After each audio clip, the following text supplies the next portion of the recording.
Sovereignty and Salvation, a sermon, delivered on Sabbath morning, January 6, 1856, by the Reverend C. H. Spurgeon, at New Park Street Chapel, Southwark. Look unto me, and be ye saved, all the ends of the earth. For I am God, and there is none else. Isaiah chapter 45 verse 22. 6 years ago, today, as near as possible at this very hour of the day, I was in the gall of bitterness and in the bonds of iniquity. But had yet, by divine grace, been led to feel the bitterness of that bondage, and to cry out by reason of the soreness of its slavery. Seeking rest, and finding none, I stepped within the house of God, and sat there, afraid to look upward, lest I should be utterly cut off, and lest his fierce wrath should consume me. The minister rose in his pulpit, and, as I have done this morning, read this text, Look unto me, and be ye saved, all the ends of the earth, for I am God, and there is none else. I looked that moment, the grace of faith was vouchsafed to me in the selfsame instant, and now I think I can say with truth, ere since by faith I saw the stream, his flowing wounds supply, redeeming love has been my theme, and shall be till I die. I shall never forget that day, while memory holds its place, nor can I help repeating this text, whenever I remember that hour when first I knew the Lord. How strangely gracious, how wonderfully and marvelously kind, that he who heard these words so little time ago for his own soul's profit, should now address you this morning as his hearers from the same text, in the full and confident hope that some poor sinner within these walls may hear the glad tidings of salvation for himself also, and may today, on this 6th of January, be turned from darkness to light, and from the power of Satan unto God.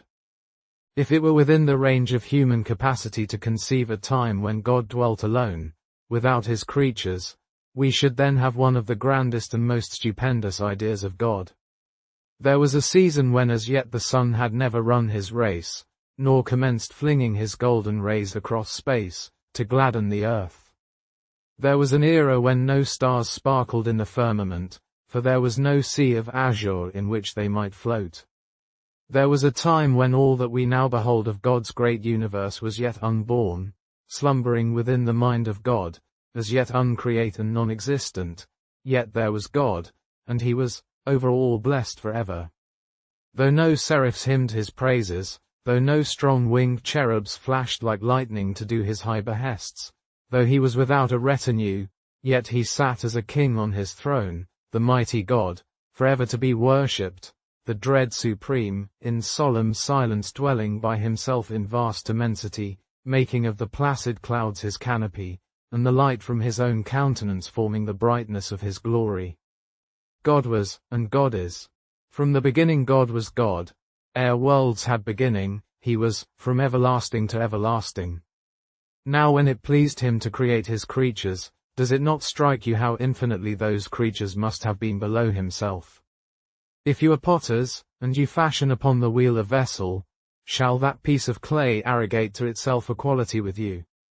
Nay, at what a distance will it be from you, because you have been in part its creator.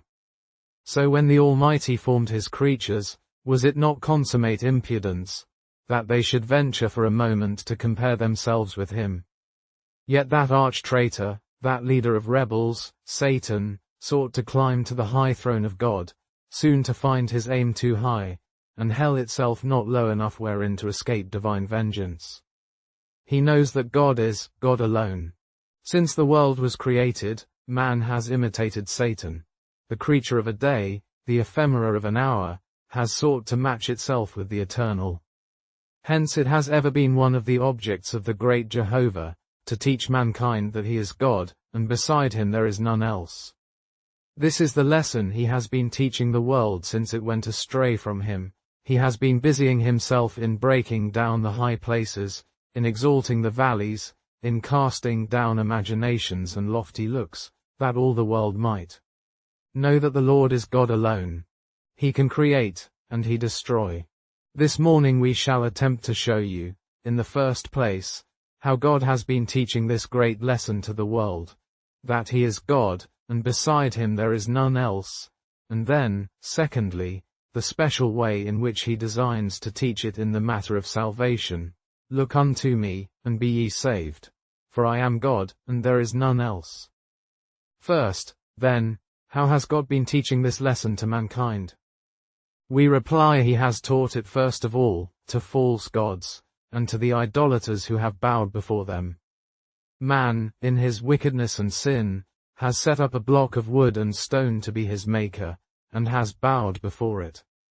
He hath fashioned for himself out of a goodly tree an image made unto the likeness of mortal man, or of the fishes of the sea, or of creeping things of the earth, and he has prostrated his body, and his soul too, before that creature of his own hands, calling it God, while it had neither eyes to see, nor hands to handle, nor ears to hear. But how hath God poured contempt on the ancient gods of the heathen? Where are they now? Are they so much as known? Where are those false deities before whom the multitudes of Nineveh prostrated themselves? Ask the moles and the bats whose companions they are, or ask the mounds beneath which they are buried, or go where the idle gazer walketh through the museum, see them there as curiosities, and smile to think that men should ever bow before such gods as these. And where are the gods of Persia? Where are they? The fires are quenched, and the fire-worshipper hath almost ceased out of the earth. Where are the gods of Greece? Those gods adorned with poetry, and hymned in the most sublime odes. Where are they? They are gone. Who talks of them now, but as things that were of yore? Jupiter, doth anyone bow before him? And who is he that adores Saturn? They are passed away, and they are forgotten. And where are the gods of Rome? Doth Janus now command the temple? Or do the Vestal virgins now feed their perpetual fires? Are there any now that bow before these gods? No, they have lost their thrones. And where are the gods of the South Sea Islands? Those bloody demons before whom wretched creatures prostrated their bodies. They have well nigh become extinct. Ask the inhabitants of China and Polynesia where are the gods before which they bowed. Ask, and echo says ask, and ask again. They are cast down from their thrones, they are hurled from their pedestals, their chariots are broken, their scepters are burnt in the fire, their glories are departed. God hath gotten unto himself the victory over false gods, and taught their worshippers that he is God, and that beside him there is none else. Are their gods still worshipped, or idols before which the nations bow themselves? Wait but a little while, and ye shall see them fall. Cruel juggernaut, whose car still crushes in its motion the foolish ones who throw themselves before it, shall yet be the object of derision, and the most noted idols, such as Buddha and Brahma, and Vishnu, shall yet stoop themselves to the earth, and men shall tread him down as mire in the streets, for God will teach all men that he is God, and that there is none else. Mark ye, yet again, how God has taught this truth to empires. Empires have risen up, and have been the gods of the era. Their kings and princes have taken to themselves high titles, and have been worshipped by the multitude, but ask the empires whether there is any besides God. Do you not think you hear the boasting soliloquy of Babylon? I sit as a queen, and am no widow. I shall see no sorrow. I am God, and there is none beside me. And think ye not now, if ye walk over ruined Babylon, that ye will meet aught save the solemn spirit of the Bible, standing like a prophet grey with age, and telling you that there is one God, and that beside him there is none else? Go ye to Babylon, covered with its sand, the sand of its own ruins. Stand ye on the mounds of Nineveh, and let the voice come up. There is one God, and empires sink before him. There is only one potentate, and the princes and kings of the earth with their dynasties and thrones are shaken by the trampling of his foot. Go, seat yourselves in the temple of Greece. Mark ye there what proud words Alexander once did speak, but now where is he, and where his empire too? Sit on the ruined arches of the bridge of Carthage, or walk ye through the desolated theatres of Rome, and ye will hear a voice in the wild wind amid those ruins. I am God, and there is none else. O city, thou didst call thyself eternal. I have made thee melt away like dew. Thou saidst, I sit on 7 hills, and I shall last forever. I have made thee crumble, and thou art now a miserable and contemptible place, compared with what thou wast. Thou wast once stone, thou madest thyself marble. I have made thee stone again, and brought thee low. Oh, how has God taught monarchies and empires that have set themselves up like new kingdoms of heaven, that he is God, and that there is none else? Again, how has he taught this great truth to monarchs? There are some who have been most proud that have had to learn it in a way more hard than others. Take, for instance, Nebuchadnezzar. His crown is on his head, his purple robe is over his shoulders. He walks through proud Babylon, and says, Is not this great Babylon which I have builded? Do you see that creature in the field there? It is a man. A man, say you, its hair has grown like eagles' feathers, and its nails like birds' claws. It walketh on all fours, and eateth grass, like an ox, it is driven out from men. That is the monarch who said, Is not this great Babylon that I have builded? And now he is restored to Babylon's palace, that he may bless the Most High who is able to abase those that walk in pride. Remember another monarch, look at Herod. He sits in the midst of his people, and he speaks. Hear ye the impious shout, it is the voice of God. They cry, and not the voice of man. The proud monarch gives not God the glory. He affects the God and seems to shake the spheres, imagining himself divine. There is a worm that creepeth into his body, and yet another, and another, and ere that sun has set, he is eaten up of worms. Ah, monarch, thou thoughtest of being a god, and worms have eaten thee.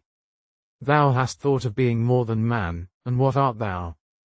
Less than man, for worms consume thee, and thou art the prey of corruption. Thus God humbleth the proud, thus he abaseth the mighty. We might give you instances from modern history, but the death of a king is all sufficient to teach this one lesson, if men would but learn it.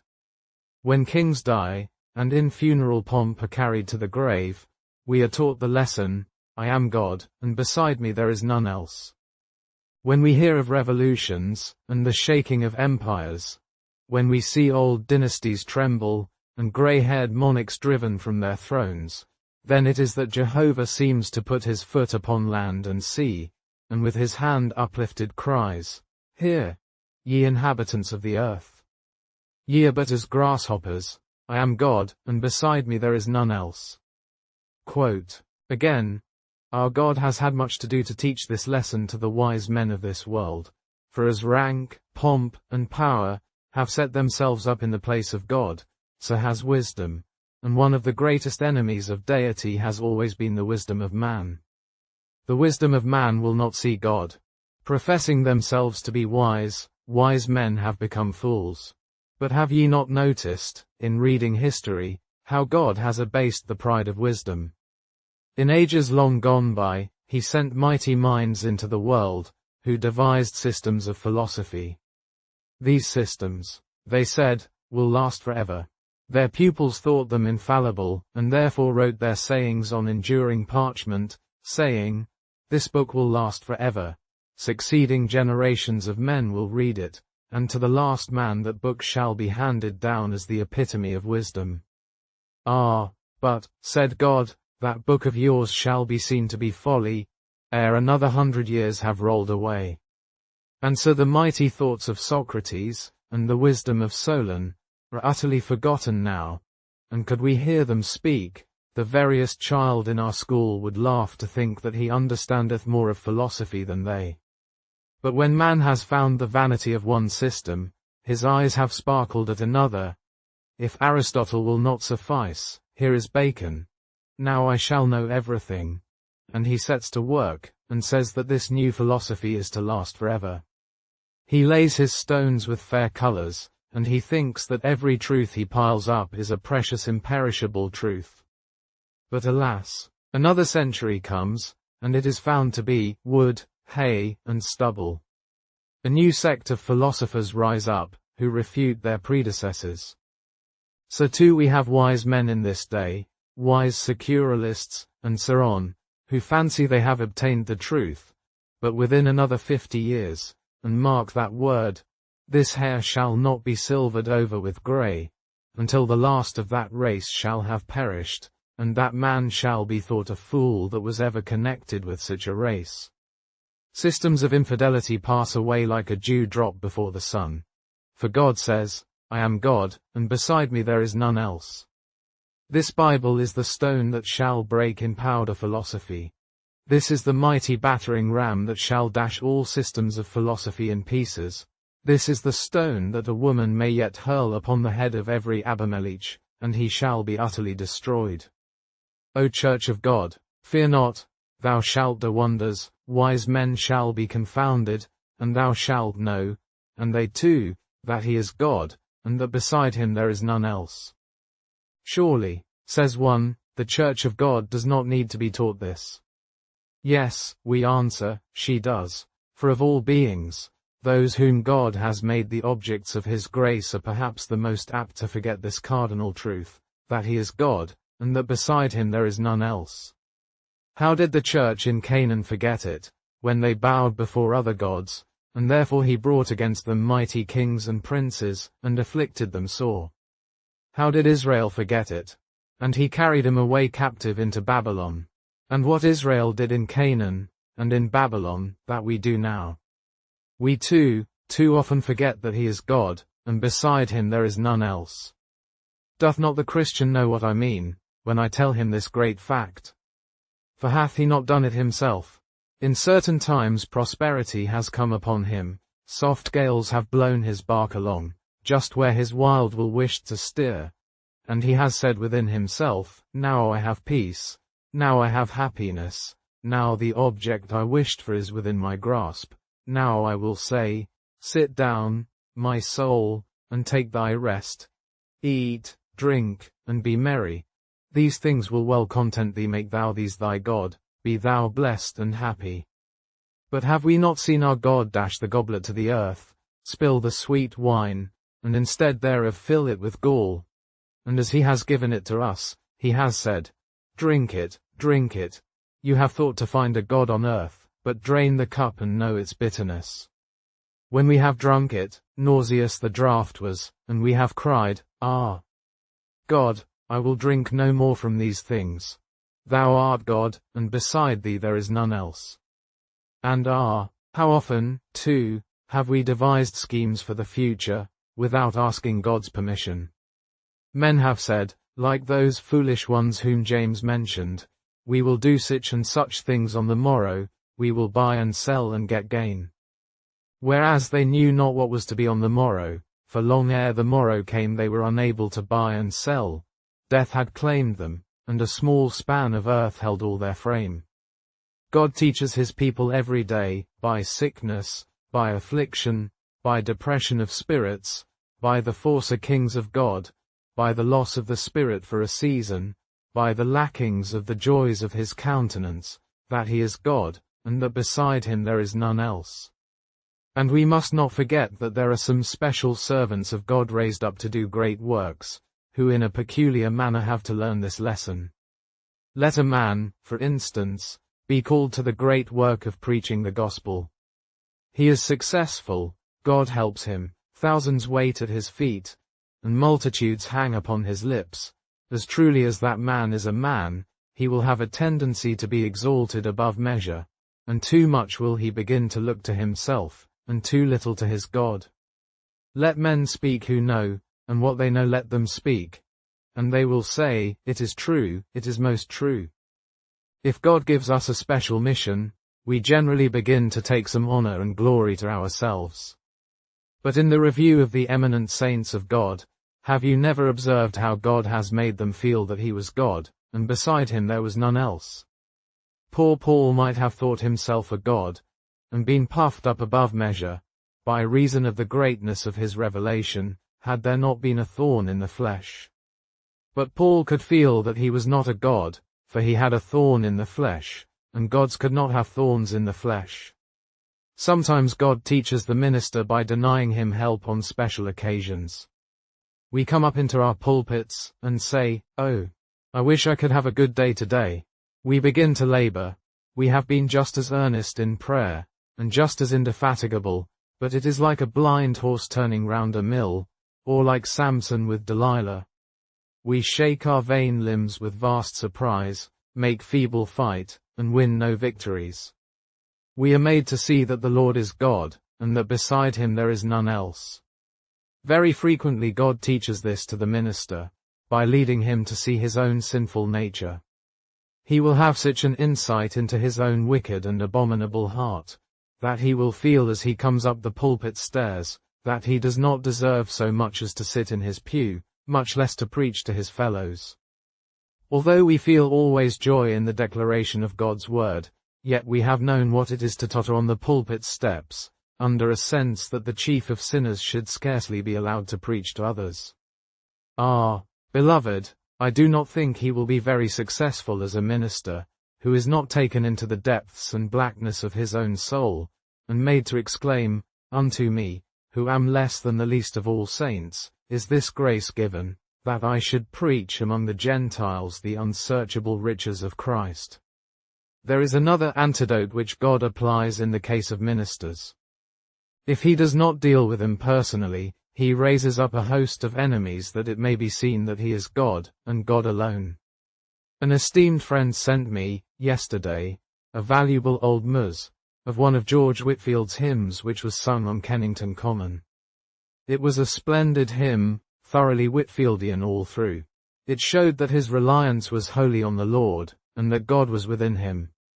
What? Will a man subject himself to the calumnies of the multitude?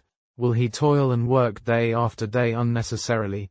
Will he stand up Sabbath after Sabbath, and preach the gospel, and have his name maligned and slandered, if he has not the grace of God in him? For myself, I can say, that were it not that the love of Christ constrained me, this hour might be the last that I should preach, so far as the ease of the thing is concerned. Necessity is laid upon us, yea, woe is unto us if we preach not the gospel. But that opposition through which God carries his servants, leads them to see at once that he is God, and that there is none else. If every one applauded, if all were gratified, we should think ourselves God, but, when they hiss and hoot, we turn to our God, and cry. If on my face, for thy dear name, shame and reproach should be, I'll hail reproach and welcome shame. If thou remember me. This brings us to the second portion of our discourse. Salvation is God's greatest work, and therefore, in his greatest work, he specially teaches us this lesson, that he is God, and that beside him there is none else. Our text tells us how he teaches it. He says, "Look unto me, and be ye saved, all the ends of the earth." He shows us that he is God, and that beside him there is none else, in three ways. First, by the person to whom he directs us, "Look unto me, and be ye saved." Secondly, by the means he tells us to use to obtain mercy, "Look." Simply, look. And thirdly, by the persons whom he calls to, "Look. Look unto me, and be ye saved, all the ends of the earth." 1. First, to whom does God tell us to look for salvation? Oh, does it not lower the pride of man, when we hear the Lord say, "Look unto me, and be ye saved, all the ends of the earth"?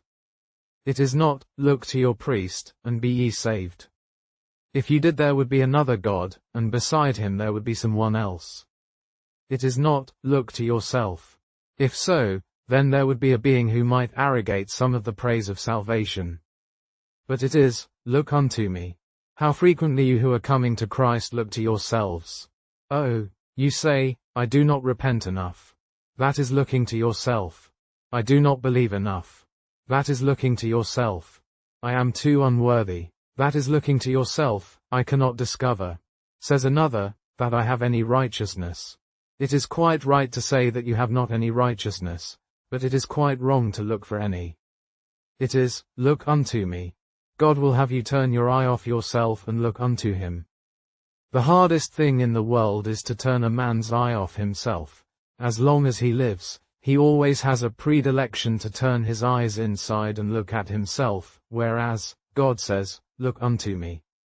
From the cross of Calvary, where the bleeding hands of Jesus drop mercy, from the Garden of Gethsemane, where the bleeding pores of the Saviour sweat pardons, the cry comes, "Look unto me, and be ye saved, all the ends of the earth."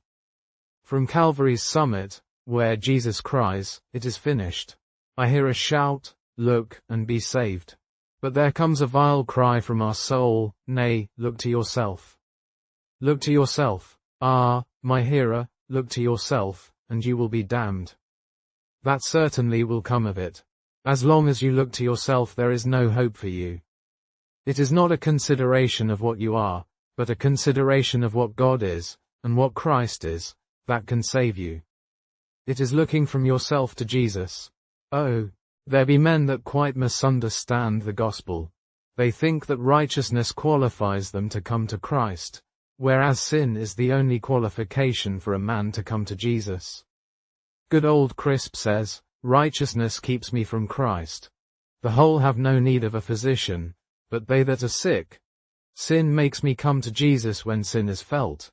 And in coming to Christ, the more sin I have, the more cause I have to hope for mercy."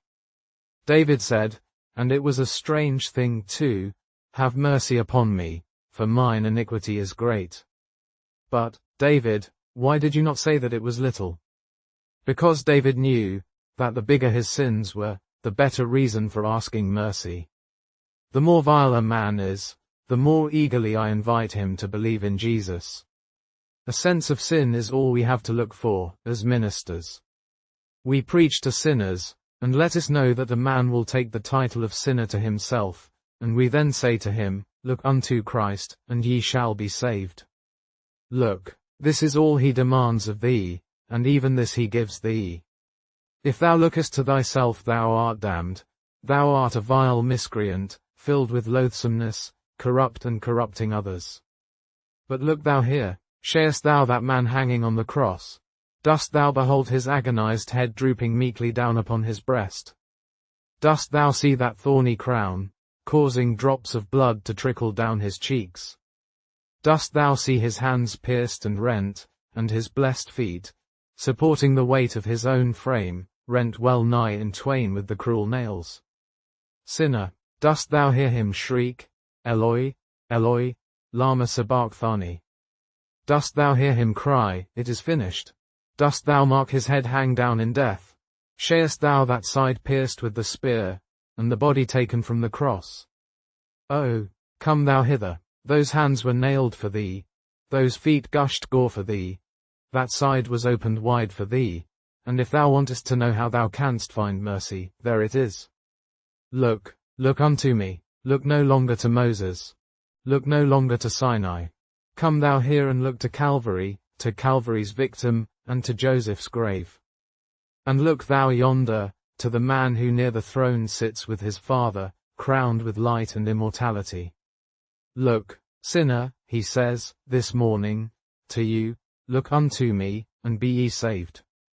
It is in this way God teaches that there is none beside him, because he makes us look entirely to him, and utterly away from ourselves. 2. But the second thought is, the means of salvation. It is, look unto me and be ye saved. You have often observed, I am sure, that many people are fond of an intricate worship, an involved religion, one they can hardly understand. They cannot endure worship so simple as ours. Then they must have a man dressed in white, and a man dressed in black. Then they must have what they call an altar and a chancel. After a little while that will not suffice, and they must have flowerpots and candles. The clergyman then becomes a priest, and he must have a variegated dress, with a cross on it. So it goes on. What is simply a plate becomes a paten, and what was once a cup becomes a chalice, and the more complicated the ceremonies are, the better they like them. They like their minister to stand like a superior being. The world likes a religion they cannot comprehend. But have you never noticed how gloriously simple the Bible is? It will not have any of your nonsense. It speaks plain, and nothing but plain things. Look, there is not an unconverted man who likes this, look unto Christ, and be ye saved. No, he comes to Christ like Naaman to Elijah, and when it is said, go, wash in Jordan, he replies, I verily thought he would come and put his hand on the place, and call on the name of his God, but the idea of telling me to wash in Jordan, what a ridiculous thing. Anybody could do that. If the prophet had bidden him do some great thing, would he not have done it? Ah, certainly he would. And if, this morning, I could preach that anyone who walked from here to Bath without his shoes and stockings, or did some impossible thing, should be saved, you would start off tomorrow morning, before breakfast. If it would take me 7 years to describe the way of salvation, I am sure you would all long to hear it. If only one learned doctor could tell the way to heaven, how would he be run after? And if it were in hard words, with a few scraps of Latin and Greek, it would be all the better. But it is a simple gospel that we have to preach. It is only, look. Ah, you say, is that the gospel? I shall not pay any attention to that. But why has God ordered you to do such a simple thing? Just to take down your pride, and to show you that he is God, and that beside him there is none else. Oh, mark how simple the way of salvation is. It is, look, look, look, 4 letters, and 2 of them alike. Look unto me, and be ye saved, all the ends of the earth. Some divines want a week to tell you what you are to do to be saved, but God the Holy Ghost only wants 4 letters to do it. Look unto me, and be ye saved, all the ends of the earth. How simple is that way of salvation, and, oh, how instantaneous. It takes us some time to move our hand, but a look does not require a moment. So a sinner believes in a moment, and the moment that sinner believes and trusts in his crucified God for pardon, at once he receives salvation in full through his blood. There may be one that came in here this morning unjustified in his conscience, that will go out justified rather than others. There may be some here, filthy sinners one moment, pardoned the next. It is done in an instant. Look, look, look, and how universal is it? Because wherever I am, however far off, it just says, look. It does not say I am to see, it only says, look. If we look on a thing in the dark we cannot see it, but we have done what we were told. So if a sinner only looks to Jesus, he will save him.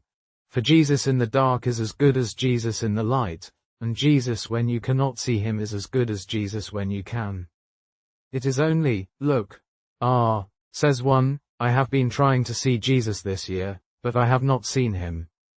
It does not say see him, but, look unto him. And it says that they who looked were lightened. If there is an obstacle before you, and you only look in the right direction, it is sufficient. Look unto me. It is not seeing Christ so much as looking after him. The will after Christ, the wish after Christ, the desire after Christ, the trusting in Christ, the hanging on Christ, that is what is wanted.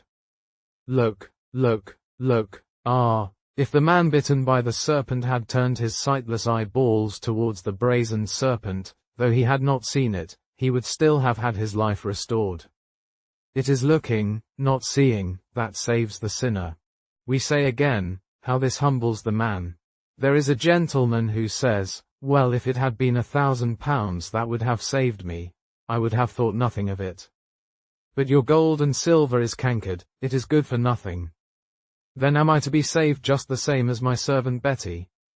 Yes, just the same. There is no other way of salvation for you. That is to show man that Jehovah is God, and that beside him there is none else. The wise man says, if it had been to work the most wonderful problem, or to solve the greatest mystery, I would have done it. May I not have some mysterious gospel? May I not believe in some mysterious religion? No, it is, look. What? Am I to be saved just like that ragged schoolboy, who can't read his letters? Yes, you must, or you will not be saved at all. Another says, I have been very moral and upright. I have observed all the laws of the land, and if there is anything else to do, I will do it.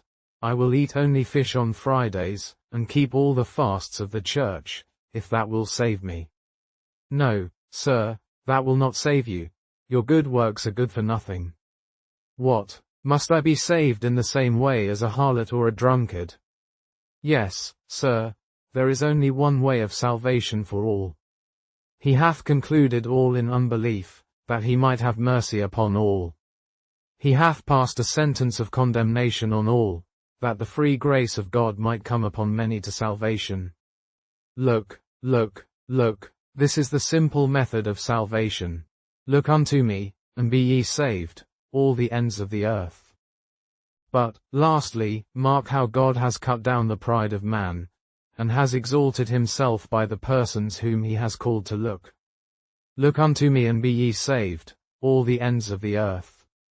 When the Jew heard Isaiah say that, he exclaimed, you ought to have said, Look unto me, O Jerusalem, and be saved. That would have been right. But those Gentile dogs, are they to look and be saved?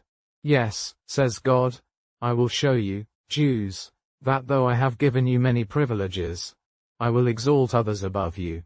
I can do as I will with my own. Now, who are the ends of the earth?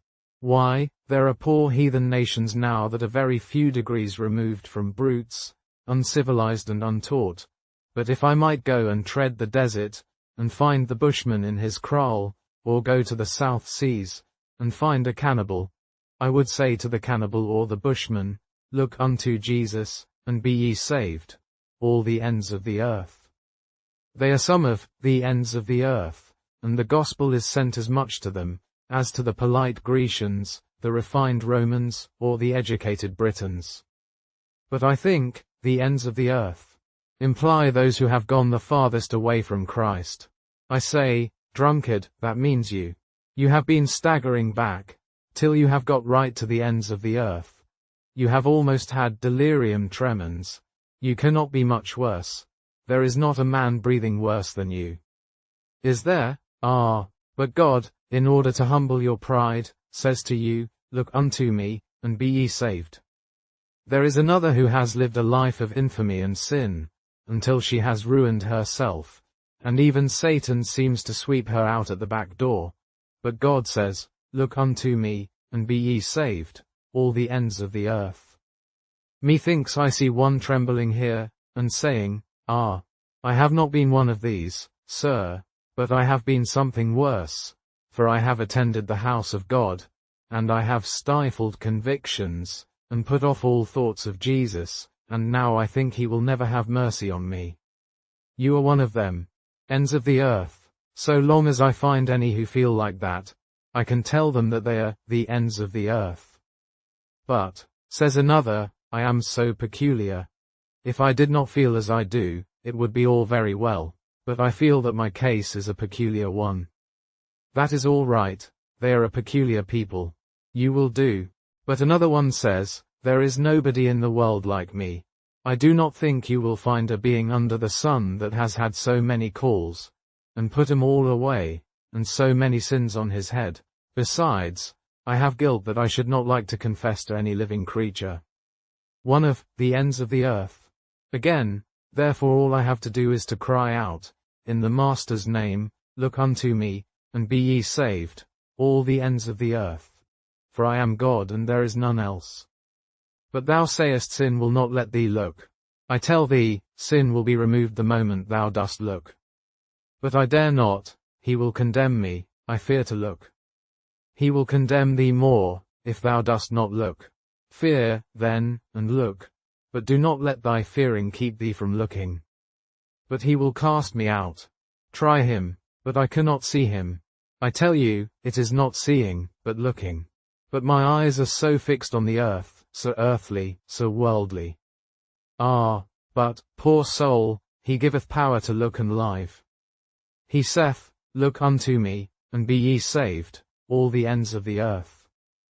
Take this, dear friends, for a New Year's text, both ye who love the Lord, and ye who are only looking for the first time. Christian, in all thy troubles through this year, look unto God and be saved. In all thy trials and afflictions look unto Christ, and find deliverance. In all thine agony, poor soul, in all thy repentance for thy guilt, look unto Christ, and find pardon.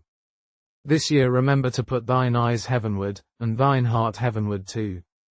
Remember this day, that thou bind round thyself a golden chain, and put one link of it in the staple in heaven. Look unto Christ, fear not. There is no stumbling, when a man walks with his eyes up to Jesus. He that looked at the stars fell into the ditch, but he that looks at Christ walks safely. Keep your eyes up all the year long. Look unto him, and be ye saved, and remember that he is God, and beside him there is none else. And thou, poor trembler, what sayest thou? Wilt thou begin the year by looking unto him? You know how sinful you are this morning. You know how filthy you are, and yet it is possible that before you open your pew door, and get into the aisle, you will be as justified as the apostles before the throne of God. It is possible that ere your foot treads the threshold of your door, you will have lost the burden that has been on your back, and you will go on your way, singing, I am forgiven, I am forgiven. I am a miracle of grace. This day is my spiritual birthday. Oh, that it might be such to many of you, that at last I might say, Here am I, and the children thou hast given me. Hear this convinced sinner, this poor man cried, and the Lord delivered him out of his distresses. Oh, taste and see that the Lord is good. Now believe on him. Now cast thy guilty soul upon his righteousness. Now plunge thy black soul into the bath of his blood. Now put thy naked soul at the door of the wardrobe of his righteousness. Now seat thy famished soul at the feast of plenty.